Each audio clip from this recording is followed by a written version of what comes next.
Hello बच्चों, केम छो? जय स्वामीनारायण।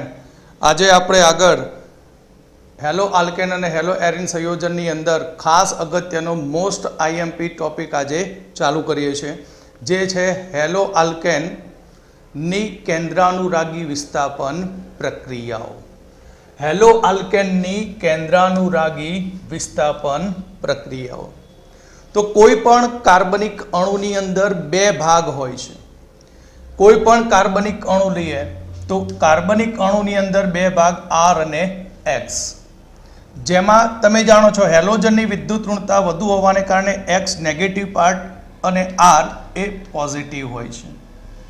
एटले के हेलो आल्केननी अंदर तेना दरेक अणुमां बे प्रकारना क्रियाशील समूहो होय छे, जेनी अंदर बे भाग पाडी दीए तो एक भाग छे केंद्रानुरागी प्रक्रियक अने बीजो पार्ट छे इलेक्ट्रॉन अनुरागी प्रक्रियक। એટલે અહીંયા આપણને બે પાર્ટ હેલો આલ્કેનની અંદર જોવા મળે છે। એક છે કેન્દ્રાનુરાગી પ્રક્રિયક અને બીજો છે ઇલેક્ટ્રોન અનુરાગી પ્રક્રિયક। હવે આ જ હેલો આલ્કેન ઉપર केंद्रानुरागी प्रक्रियक द्वारा प्रक्रिया थाय, एटले बहारथी कोई फरीथी कोई न्यूक्लियोफाइल के जे इलेक्ट्रॉन धनिक पीसीस छे तो तेना वडे हवे आनी उपर एटेक थाय, तो न्यूक्लियोफाइल वडे एटेक थाय त्यारे आ न्यूक्लियोफाइल एक केंद्रानुरागी प्रक्रियक साथे जोड़ातो होय छे। कोनी साथे जोड़ाय? केंद्रानुरागी प्रक्रियक साथे जोड़ाय छे। तो अहीं हेलो आल्केन नी अंदर तमने बेसिक्स इन्फॉर्मेशन आपी दीधी। आर एक्स, एक्स ए केंद्रानुरागी प्रक्रियक छे, आर ए इलेक्ट्रॉन अनुरागी प्रक्रियक छे अने तेनी उपर न्यूक्लियोफाइल शुं करे? एटेक करे। पण हमेशा याद राखो के केंद्रानुरागी विस्थापन प्रक्रियामां वपरातो केंद्रानुरागी प्रक्रियक ते इलेक्ट्रॉन धनिक होय छे। इलेक्ट्रॉन केवो छे? धनिक। केंद्रानुरागी प्रक्रियक Nu माइनस अने एनी उपर बे लोन पेर होय। इलेक्ट्रॉन धनिक होवाने कारणे ते ज्यारे प्रक्रियार्थीना अणु उपर एटेक करे छे त्यारे ते प्रक्रियार्थीना धन वीजभारित कार्बन साथे आ केंद्रानुरागी जोड़ातो होय छे અને આ કેન્દ્રાનુરાગી જોડાય ત્યારે હેલો આલ્કેનમાં રહેલો બીજો અહીં કેન્દ્રાનુરાગી પ્રક્રિયક દૂર થાય છે। તો આ પ્રક્રિયાને કેન્દ્રાનુરાગી વિસ્થાપન પ્રક્રિયા કહેવામાં આવે છે। તો કેન્દ્રાનુરાગી વિસ્થાપન પ્રક્રિયા કોને કહીશું? તો કેન્દ્રાનુરાગી પ્રક્રિયક કે જે ઇલેક્ટ્રોન ધનિક સ્પીસીઝ છે, જે प्रक्रियार्थीनो अणु के जेना उपर इलेक्ट्रॉननी उणप होय छे के जेनी उपर धन वीजभार होय छे तेनी उपर आ केंद्रानुरागी प्रक्रियक ते एटेक करतो होय छे। अने आज केंद्रानुरागी प्रक्रियक जे दाखल थयो छे ए केंद्रानुरागी प्रक्रियकनी हाजरीमां ज प्रक्रियार्थीनी अंदर अगाउनो रहेलो केंद्रानुरागी प्रक्रियक ए विस्थापन पामे छे। एटले त्यांथी एक केंद्रानुरागी दाखल थाय अने बीजो केंद्रानुरागी त्यांथी दूर थतो होय छे, तेथी तेने केंद्रानुरागी विस्थापन प्रक्रिया कहेवामां आवे छे। तो केंद्रानुरागी विस्थापन प्रक्रियानी अंदर आपणे लईए एक हेलो आल्केननुं सामान्य सूत्र, जेनी अंदर एक्स के जेनी विद्युत ऋणता वधु छे, कार्बननी विद्युत ऋणता ओછી है, माटे हेलो आल्केन संयोजनों ए ध्रुवीय होय छे। केवा संयोजनों होय छे? ध्रुवीय होय छे, जेना कारणे हेलोजन उपर आंशिक ऋण वीजभार अने कार्बन उपर आंशिक धन वीजभार होय छे। हवे अहीं आ प्रक्रियानी अंदर बहारथी एक न्यूक्लियोफाइल जे इलेक्ट्रॉन धनिक छे તે ઇલેક્ટ્રોન યુગ્મનું દાન લઈ અને હેલો આલ્કેનના ધન વીજભારિત કાર્બન કે જેની પર ઇલેક્ટ્રોનની ઉણપ છે તેની ઉપર તે એટેક કરે છે અને જ્યારે તે એટેક કરે ત્યારે અહીંયાથી x ઇલેક્ટ્રોન મેળવીને તે દૂર થાય છે. માટે ન્યુક્લિયોફાઇલ એ દાખલ થનારો સમૂહ અને x એ દૂર થનારો સમૂહ કહેવામાં આવે છે. x દૂર થનારો સમૂહ. ન્યુક્લિયોફાઇલ ધન વીજભારિત કાર્બન સાથે જોડાઈ અને ત્યાં નિપજ બનાવે છે અને ત્યાં શું બનાવશે? નિપજ.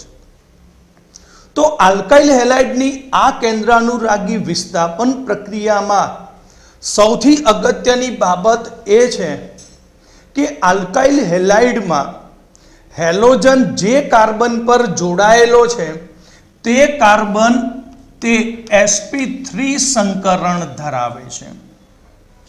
કેન્દ્રાનુરાગી વિસ્થાપન પ્રક્રિયા માટે હેલોજન પરમાણુ ધરાવતો કાર્બન તે sp3 સંકરણ ધરાવતો હોવો જોઈએ.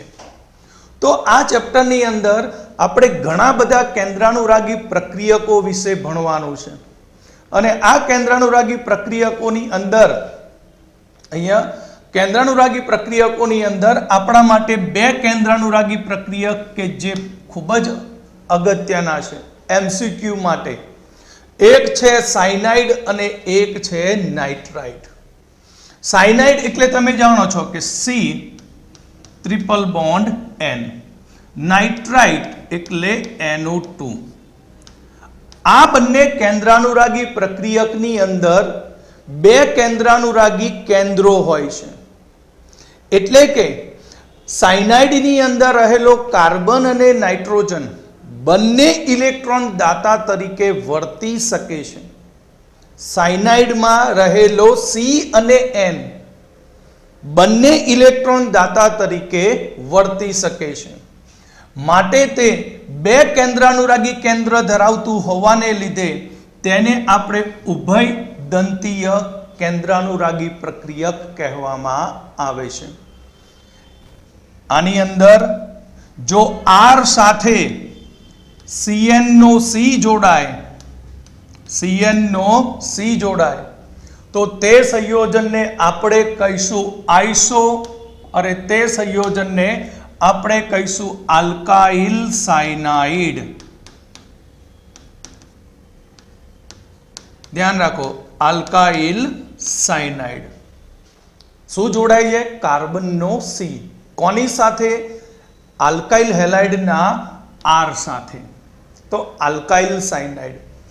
પરંતુ જો RN plus triple bond C minus જો N નું જોડાણ થાય તો તે સંયોજનને કહીશું આલ્કાઇલ આઇસોસાયનાઇડ. આલ્કાઇલ આઇસોસાયનાઇડ કહીશું. એ જ પ્રમાણે NO2 ની અંદર અહીં બે કેન્દ્રાનુરાગી કેન્દ્રો છે. એક છે ઓક્સિજન અને બીજો છે નાઇટ્રોજન. એટલે કે અહીં જો RNO2 એટલે કે ધન વીજભારિત કાર્બન સાથે R સાથે N જોડાય તો તેને કહેવામાં આવે છે નાઇટ્રો આલ્કેન. તો તેને આપણે કહીશું નાઇટ્રો આલ્કેન. પરંતુ R જો ઓક્સિજન ઇલેક્ટ્રોનનું દાન આપીને જોડાય N ડબલ બોન્ડ O તો ઓક્સિજન ઇલેક્ટ્રોનનું દાન આપીને જોડાય તો તેને આલ્કાઇલ નાઇટ્રાઇડ કહે છે. નાઇટ્રાઇટ કહેવામાં આવે છે. તો Cn અને NO2 બંને એ ઉભયદંતીય અહીંયા કેન્દ્રાનુરાગી પ્રક્રિયકો છે અને આ બંને જે આપણે અત્યારે કેન્દ્રાનુરાગી પ્રક્રિયકો કહીએ છીએ જ્યારે ચેપ્ટર 10 સ્ટાર્ટ થશે સવર્ગ સંયોજન એને આપણે લિગેન્ડ કહીશું, ત્યારે એને ઉભયદંતીય લિગેન્ડ કહીશું. અત્યારે આને કહીશું ઉભયદંતીય કેન્દ્રાનુરાગી પ્રક્રિયકો. તો CN ની અંદર બે કેન્દ્રાનુરાગી કેન્દ્ર, એક કાર્બન છે, કાર્બન જોડાય તો સાયનાઇડ કહેવાય, N જોડાય તો આઇસોસાયનાઇડ. NO2 માં બે કેન્દ્રો, એક નાઇટ્રોજન અને એક ઓક્સિજન.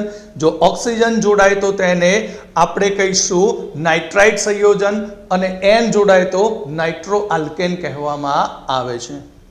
તો વિદ્યાર્થીઓ અહીંયા હવે આપણે એક કોષ્ટક જોઈશું, એ વેરી મોસ્ટ IMP. તેની કોઈ પ્રક્રિયાઓ આપી નથી, પણ તમારે તમારી રીતે એને લખવાની છે, બરાબર.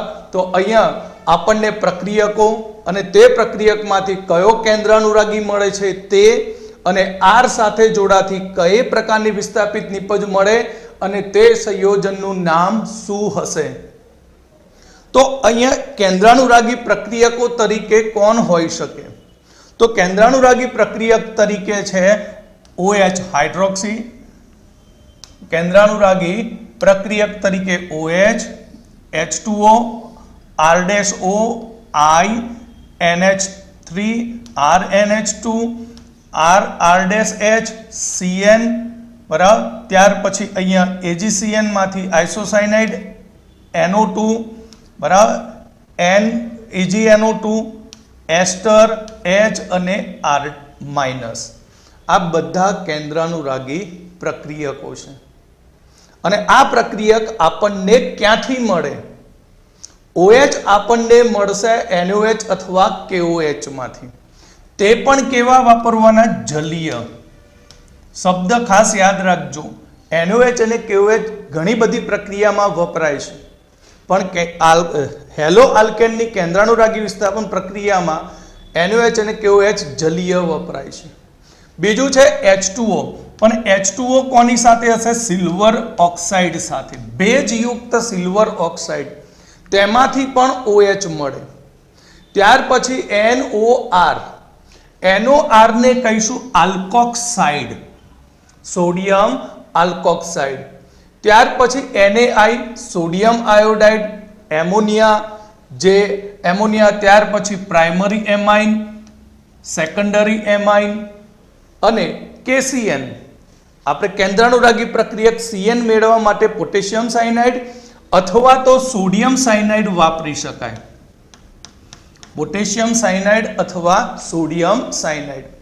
પણ જ્યારે આઇસોસાયનાઇડ નિપજ મેળવવી હોય તો યાદ રાખજો, હેલો આલ્કેનમાંથી આઇસોસાયનાઇડ મેળવવા માટે માત્ર ને માત્ર સિલ્વર સાયનાઇડ જ વપરાય. કેમ સિલ્વર સાયનાઇડ વપરાય છે આઇસોસાયનાઇડ માટે? કેમ પોટેશિયમ સાયનાઇડ સાયનાઇડ માટે વપરાય છે તે પણ આપણે આજે લેક્ચરમાં જોઈશું. ત્યાર પછી KNO2, એ જ પ્રમાણે સોડિયમ નાઇટ્રાઇટ NaNO2 પણ જે NO2 મેળવવા માટેનો એક પ્રક્રિયક છે. AgNO2 વાપરીએ તો તેમાંથી આપણને નાઇટ્રાઇટ સંયોજન મળે. અને RCOOAg, ફેટી એસિડનો સિલ્વર સોલ્ટ, ફેટી એસિડનો સિલ્વર સોલ્ટ, તેની મદદથી આપણે પ્રક્રિયા કરી શકીએ, જેમાંથી કેન્દ્રાનુરાગી તરીકે RCOOAg મળતો, RCOO માઇનસ મળે. આ ઉપરાંત lithium aluminium hydride, lithium aluminium હાઇડ્રાઇડમાંથી આપણને H- કેન્દ્રાનુરાગી મળતો હોય છે. અને કોઈ ધાતુ મેટલ હોય, એટલે કે કાર્બ ધાત્વિક સંયોજનો, આ કાર્બ ધાત્વિક સંયોજનો R-M+, કે આ મેટલ છે અને એ R સાથે જોડાય. અને તમે જાણો છો કે ધાતુ હંમેશા ઇલેક્ટ્રોનનું દાન આપે. R ને ઇલેક્ટ્રોન નથી લેવા તો પણ M ઇલેક્ટ્રોનનું દાન આપી દે અને R ને માઇનસ બનાવી કાર્બેનાઇન બનાવી દે. તો કાર્બેનાઇન પણ એક કેન્દ્રાનુરાગી પ્રક્રિયક તરીકે વર્તે છે. તો જો R સાથે OH જોડાય તો આલ્કોહોલ, પાણી સાથે પ્રક્રિયા કરો મોઇશ્ચર ભેજયુક્ત સિલ્વર ઓક્સાઇડ સાથે તો પણ આલ્કોહોલ, પણ સોડિયમ આલ્કોક્સાઇડ સાથે પ્રક્રિયા કરે તો ether, alkyl halide, primary amine, secondary tertiary amine, alkyl cyanide, isocyanide. આ રીતે આપણને નિપજો મળતી હોય છે.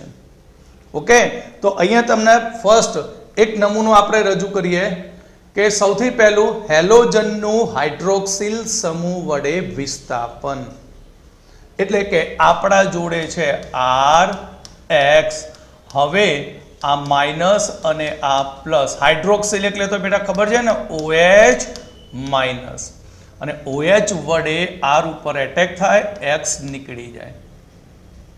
તો અહીં હેલોજનનું હાઇડ્રોક્સિલ સમૂહ વડે વિસ્થાપન. તો હેલો આલ્કેનની આપણે જલીય KOH રાઉન્ડ કર્યો છે મેં, જોજો, જલીય KOH અથવા જલીય NOH અથવા ભેજયુક્ત સિલ્વર ઓક્સાઇડ વડે જળ વિભાજન પ્રક્રિયા કરતા આપણને આલ્કોહોલ મળે છે. જળ વિભાજન પ્રક્રિયા કરતા આલ્કોહોલ મળે છે. તો આપણે સૌથી પહેલા એક નોર્મલ પ્રક્રિયા લખી દઈએ, RX. X કેવો છે? પોઝિટિવ. કેમ? કારણ કે તેની ઇલેક્ટ્રોનેગેટિવિટી કેવી છે? વધુ. અને R બનશે પ્લસ. હવે તેની આપણે NaOH એક્વિયસ અથવા KOH એક્વિયસ. હવે પ્રક્રિયા કરીએ તો આમાંથી નીકળશે OH, અને OH એ સીધો એટેક કરે R પર, કારણ કે OH કેવો નીકળશે અહીંયાથી? માઇનસ, અને માઇનસ OH R' ઉપર એટેક કરી ત્યાંથી X છૂટો પડી જશે, અને નિપજ ROH પ્લસ NaX અથવા